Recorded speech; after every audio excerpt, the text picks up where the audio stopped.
Well, guys, better late than never.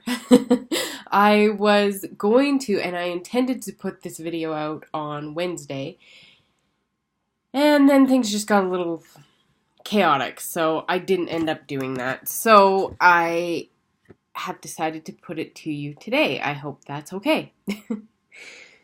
So today the topic that I want to talk about is dieting triggers. And if you haven't been following my Instagram recently, then you probably don't know that I've been laying out a list of my own dieting triggers or things that compel you to want to start a diet. So if you've made the decision or you're kind of on the fence about making the decision as to whether or not you maybe want to give this whole body positivity, maybe intuitive eating, or just this idea that maybe dieting's not the answer. If you're kind of playing around with that, then these triggers can be, well, triggering. They can make you want to start to go on a diet again, and these are really common. This cycle has played out in my life I don't know how many times. So these are things that are, well, like getting on a scale. Let's say you lose the weight, you get down to where you want to be, that last 5 pounds, that last 10 pounds, and you do that by ensuring that you're only eating on your plan, that you're working out exactly as you're supposed to, you're putting everything into a diet for however long it is that you need to get those last little bits of pounds off. So maybe that's a month, maybe that's longer. And then you make it, you do it, done. And you think, okay, well, now I can start doing these things that I kind of put off because I was on a diet. So you start doing things like going out with your friends again, or networking events where there's food involved, or, just picking a little bit at foods as you're cooking. Things that normal people do. And then you jump on a scale. And you're seeing that same number that you saw those months ago when you tried to lose it and did lose it. That can be heartbreaking. And it can make you think, well, I did it once, let's do it again. Or let's say you put on a piece of clothing that you haven't put on in a while and it doesn't fit right. It doesn't feel good. Or you overhear a comment from someone about you that it just kind of throws you for a loop. These types of things can make you want to start a diet again. And the thing that my Instagram is not going to be going through, at least not right now, is what can you do about it? I mean, you get this trigger and you're starting to think about going back on a diet. What can you do?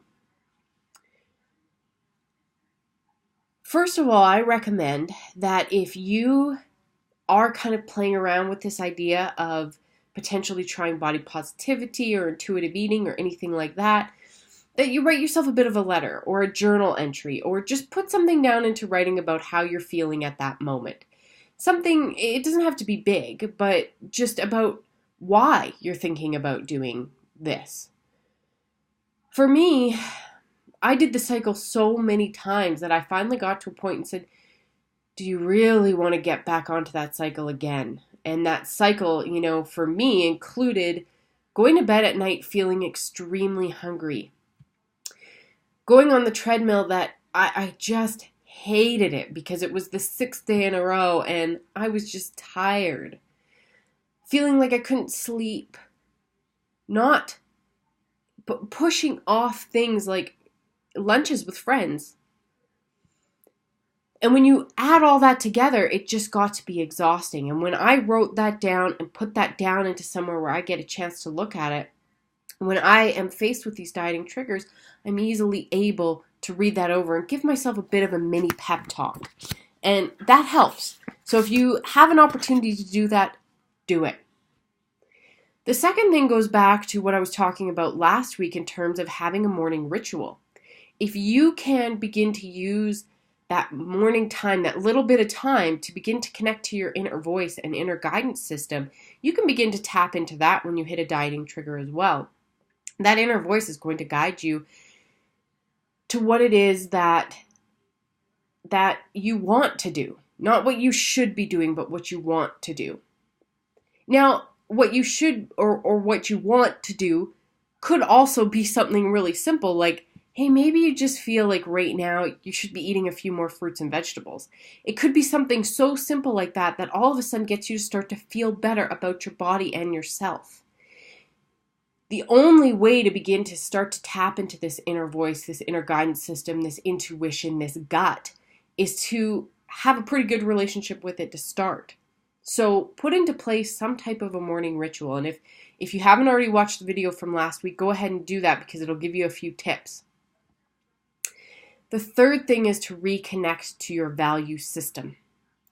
So lots of people put health as the number one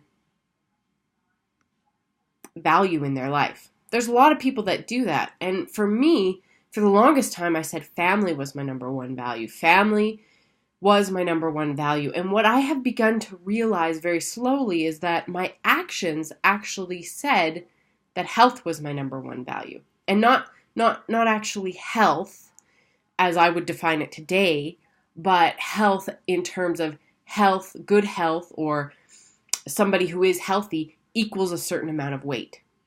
So what you want to reconnect with is, what is your value system and what are some things that you can do with the values that you put as number one and number two to reconnect to those values, because those values in your life, in terms of your life, in terms of your overall quality of how you want to feel about your life, are number one.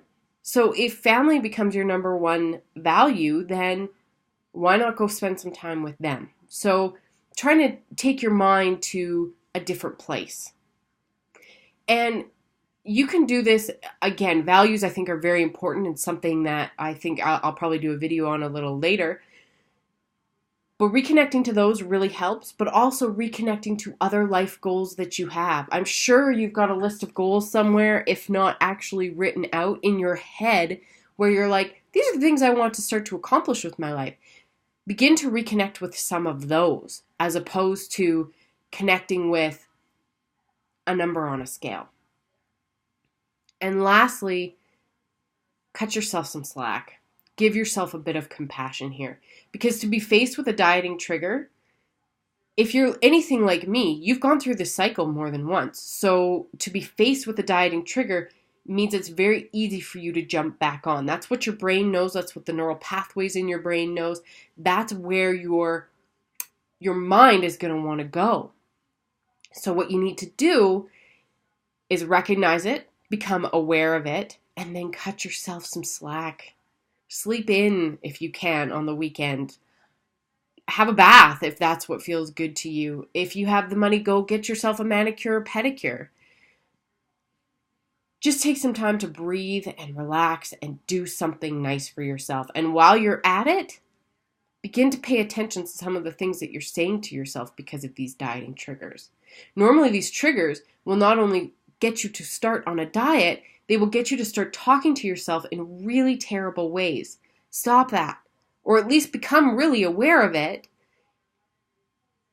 and counteract those negative self-talk statements with things that are good about yourself. So just to recap, the first thing you need to do is reconnect with your why, as to why you didn't want to start another diet in the first place. If you haven't written yourself something or have something to look back on, then maybe a conversation with someone about this would be great. Second thing is to reconnect with your intuition, your gut, your inner voice. And you can do this in a number of different ways. If you're a yoga practitioner, if you practice meditation already, if you have a morning ritual or kind of some time just to take a little bit of silence for yourself, go ahead and do that. Thirdly is to reconnect with your values and your life goals and begin to focus your attention on those. That gives you a direct action step that you can take to begin to look at those values, begin to look at those life goals and go, what can I actually do to get my hands dirty on those things as opposed to focusing on a diet? And lastly is to begin to pay attention and begin to become aware of your self-talk and cut yourself a break. Give yourself some some self-care, basically. Okay, I hope you found these tips helpful. I hope that when next time you face a dieting trigger, you're able to combat it as best as you can. Remember, cut yourself a break. Love yourself first and always.